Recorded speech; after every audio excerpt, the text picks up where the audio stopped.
तुम्हारी हिम्मत कैसे भाई? तुम्हारी हिम्मत कैसे भाई हमारा सारा कार्ड बंद करेंगे? अगर हमारा माई के कुछ भइल ना तो जिंदा ना छोड़ब तोरा की। अगर टाइम पे इलाज ना भइल तो हमार माई मर जाई। मर जाएगा।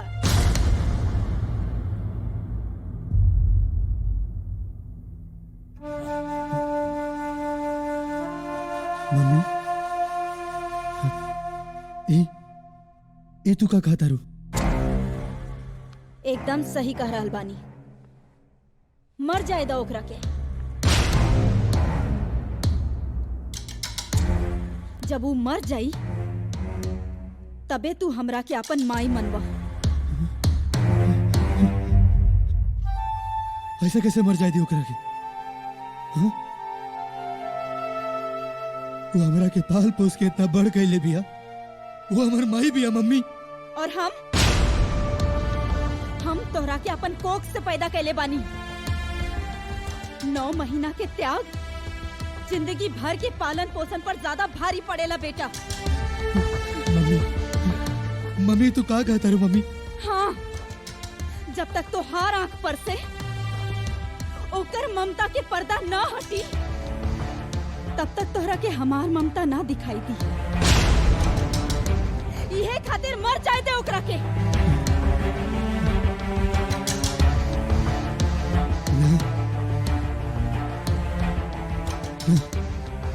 ऐसे कैसे मर जाए दी ओकरा के?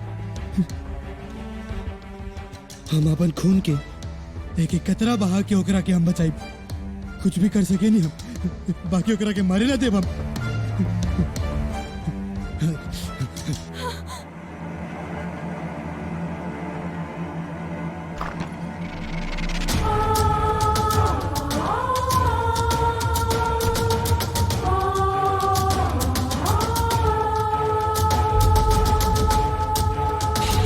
लागता अलमारी में बहुत माल छुपा के रख ले बा।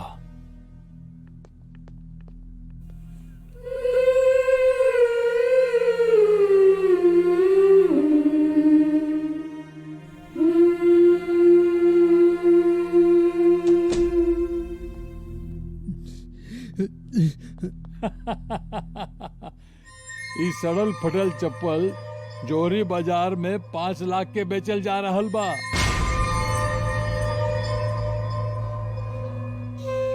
तोहरा खातिर ये चप्पल सड़ल फटल हो सकेला, बाकी हमरा खातिर तई हमर माई बाबूजी के आशीर्वाद है। और माई बाबूजी के आशीर्वाद के तो कौनो कीमत ना होला। ये बात तोहरा समझ में ना आई। तोहरा समझ में ना आई।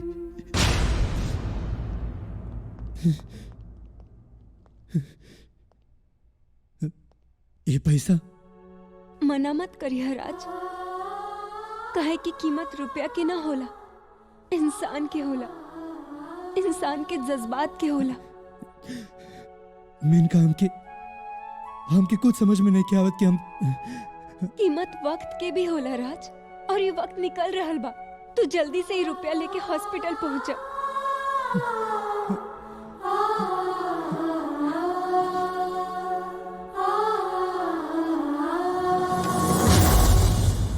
माई के बचावे के इतना शौक बाना तो अपन कमाई के पैसे से बचावा, हमार पैसे से नहीं, बुझला? अपना माई के तो हम कैसे भी बचा ले। तू अपन फिक्र करा।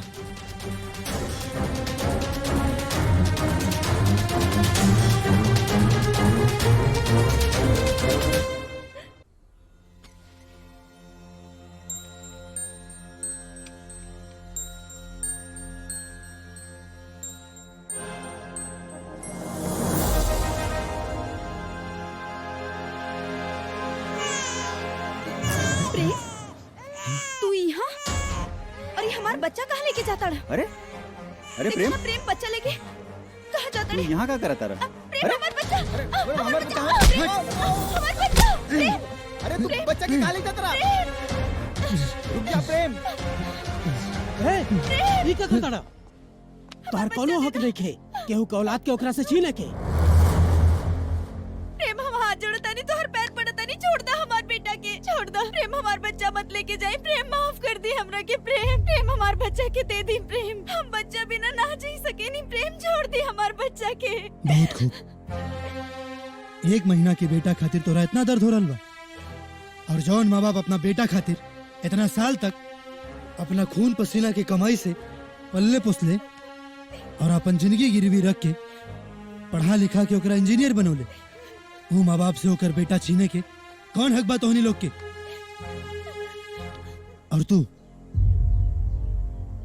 तू ऐसा निकलबा ऐसा बिल्कुल उम्मीद ना रहे।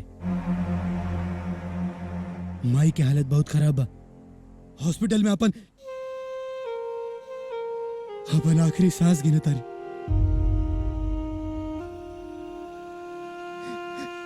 अब तो भगवान ही बचा सके ले लोकरा के। और जदे तोरा अपन ऐशो आराम की जिंदगी से फुर्सत मिले ना, ताकि देख लिया अपना माई के। हमार बच्चा प्रेम।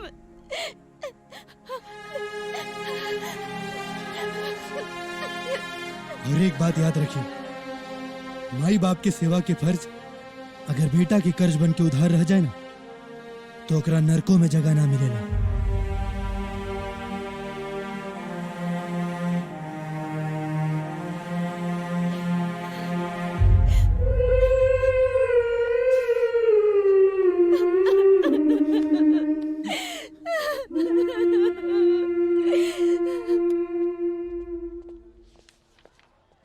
एक्सक्यूज मी, यस सर। जानकी देवी पेशेंट के घर वालों ने पैसे जमा किए? जी नहीं सर।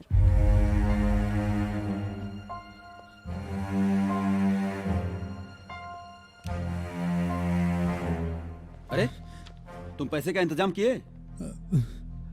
नहीं डॉक्टर साहब, लेकिन मेरी माँ को बचा लीजिए डॉक्टर साहब।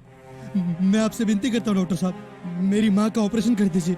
मैं आपके सामने हाथ जोड़ता हूँ डॉक्टर साहब, मैं आपके पाँव पड़ता हूँ डॉक्टर साहब। मेरी माँ को अगर कुछ हो गया तो मैं भी जिंदा नहीं रह पाऊंगा डॉक्टर साहब। मैं आपका एक एक पाई चुका दूंगा डॉक्टर साहब। नर्स, यस सर। पेशेंट को डिस्चार्ज कर दो। जी। डॉक्टर साहब, मैं अपने शरीर का एक एक अंग देने को तैयार हूँ डॉक्टर साहब। प्लीज डॉक्टर साहब, डॉक्टर साहब।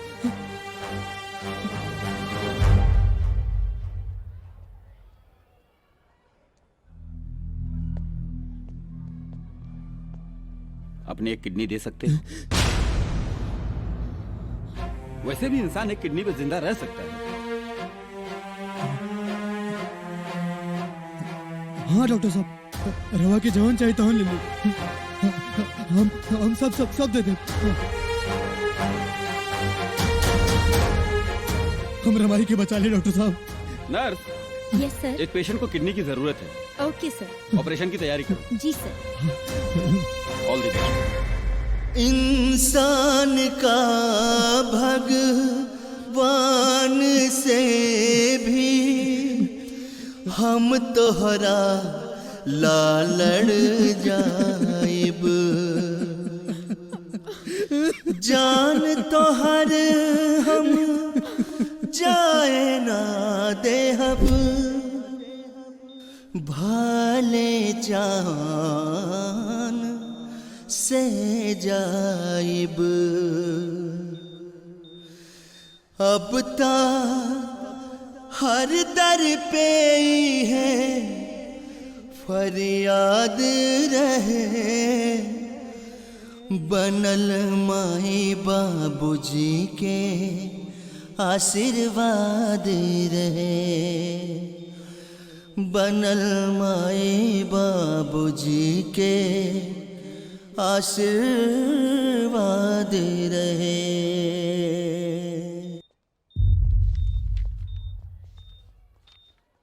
ऑपरेशन सक्सेसफुल हो गया है और बहुत जल्द आपको डिस्चार्ज मिल जाएगा। Thank you. चिंता की कोई जरूरत नहीं। जी। ओके।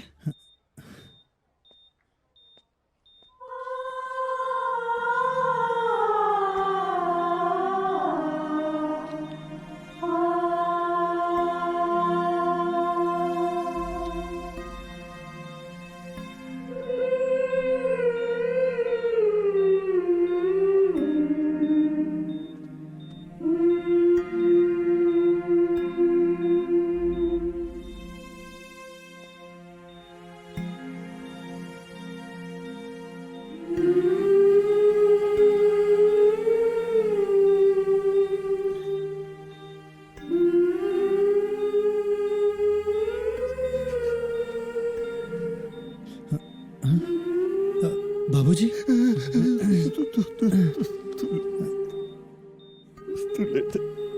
ये क्या करता नहीं बाबूजी? वैसे तो दुनिया के रिवाज है बेटा कि हमेशा बेटा बाप के पांव छुएला, लेकिन आज तो अपने माई के जिंदगी देखे बहुत बड़ा उपकार कर दिले हमरा पर। बहुत बड़ा उपकार कर दिले। तो पाँव झुके ना, धन्य हो गई नहीं हम। ना बाबूजी, औलाद खातिर माँ बाप तो भगवान समान होले और भगवान के भक्ति करके भक्त उनका ऊपर एहसान ना करेला। सुन ले जानकी, देख रहे तार बेटा कितना बड़ बड़ बात बोले लगे। हमेशा हम एक पीछे एक से लाठी लेकर के एक साथ दौड़ा उतर नहीं और ये हमरा से आगे निकल जाते हैं। आज सोच विचार में भी हमरा से बहुत आगे निकल गए लोग बेटा। बाबूजी, और जब बेटा बाप से आगे निकल जाला ना, तब बाप खातिर ओकरा से बढ़कर कोई खुशी ना होला। प्रेम, भले हम तुहार बड़ भाई हैं, बाकी आज तुहार बड़ापन देख के हम खुद के बहुत छोट महसूस कर रहल बानी। भाई हमरा के माफ कर दा। हे भैया, छोटका के आगे बड़का हाथ जोड़े ये शोभा नहीं खेदे। हमार गलती की कोनो माफी नहीं खे, और हो सके तो हमरा के माफ कर दी।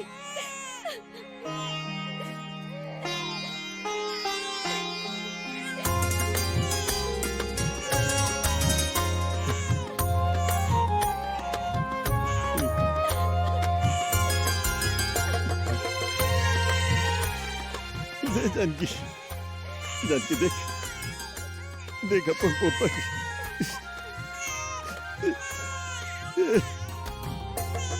प्रेम, देख देख तू अपन भतीजा के ये बिल्कुल अपने दादा पे गेलवा ना। हाँ बाबूजी। बेटी, तारा ही बदमाश बात का एकर बापो माफ करिए। हमर पोता आ गेल रे जानकी, हमर पोता आ गेल रे। ले ले दादाजी के चुनल चुनल पोता, इकल पुलल पुलल गाल। राज, राज जल्दी चलो राज। तो हर मम्मी के हमारे पापा, चाचा और भाई किडनैप कर ले बाड़े। उनकर जान खतरे में बा। अपन माई के जान बचा ला राज। माई? कौन माई? कैसन माई? वो औरत से हमार कोनो रिश्ता नहीं है।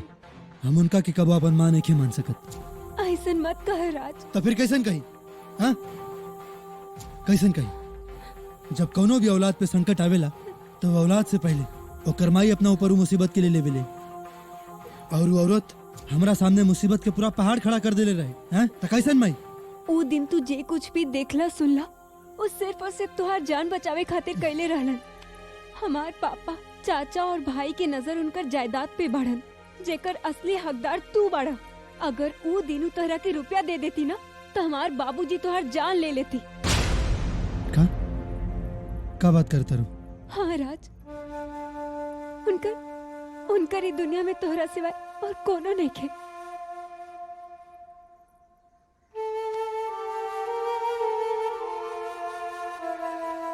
इसलिए बाकी हम तोहरा पालले पोसले है, बाकी वो 9 महीना तोहरा अपना कोख में रखले है। एक माई के दर्द एक माई ही समझ सकेली।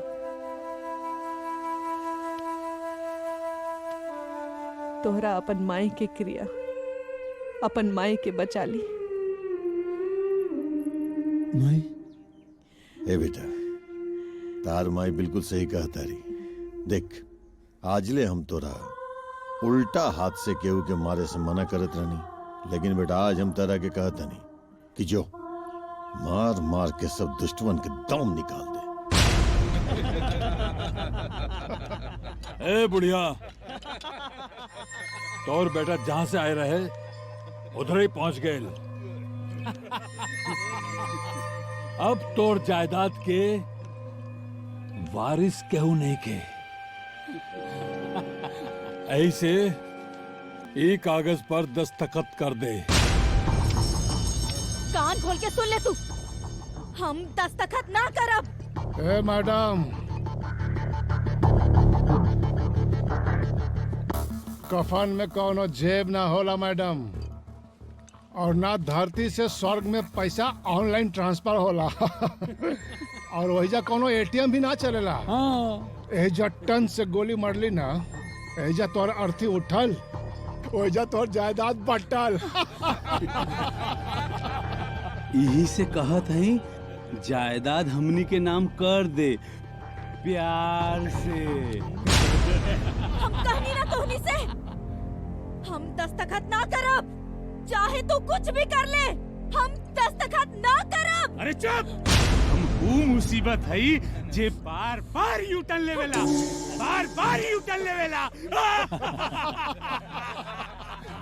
और हम काल हैं जे तोहनी जैसन भौकाल के सामने मौत रूपी सवाल बन के बवाल करेली।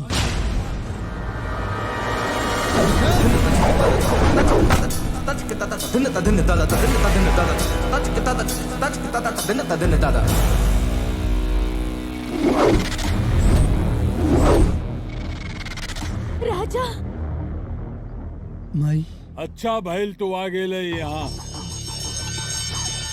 हिले की कोशिश ना करी हा। आज तोरा के हम इंस्टॉलमेंट में काटब, इंस्टॉलमेंट, बुझला? पहले ही बुढ़िया के काटब और फिर तोरा के।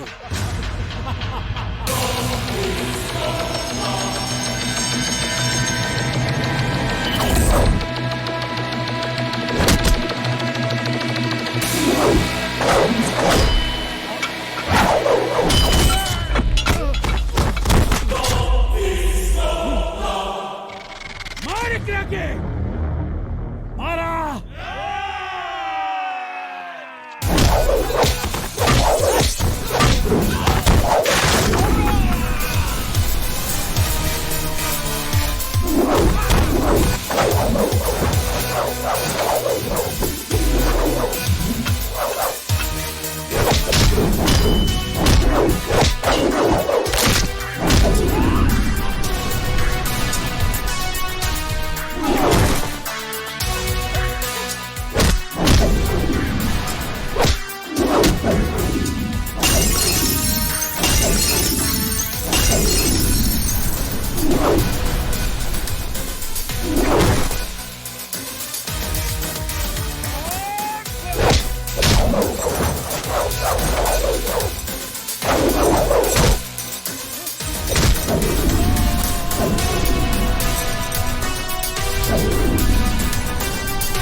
बेटा माई तू ठीक बारा ना? हाँ माई तोहरा जैसन बेटा पाके हम धन्य हो गई नी। धन्य तो हम हो गई नहीं, सौभाग्य तो हमार बाकी जेकरा देवकी और यशोदा जैसे माई मिल गई और इतना अच्छा बाबूजी। अरे हमरा ऑफिस जाए खातिर देर होता, ई तू का बार बार हम बटन लगावता नहीं और तू बार बार खोल देता रू, बात का बा? हमरा ना हाउ चाही, हैं? का चाहिए? हाउ चाही। भाई का बार बार हाउ हाउ लगा के रख ले बड़ू, का चाहिए? बच्चा। अच्छा हट, ये सब करे खातिर हमरा बेरी टाइम नहीं खे, ऑफिस जाए के बा हमके। दादा दादी के सुनी ना। चुनर चुनर अरे पोता। कौन ना ना देव, अरे तू हमार बहू के मना करत बाड़े, देत काहे नहीं के? अरे माई का तू ऑफिस जाए के बाद देर होता। ए चट्टा, पहले जवन हमार बहू मांगती है ओकरा अभी के भी दे, ओकरा बाद जाइए तू ऑफिस।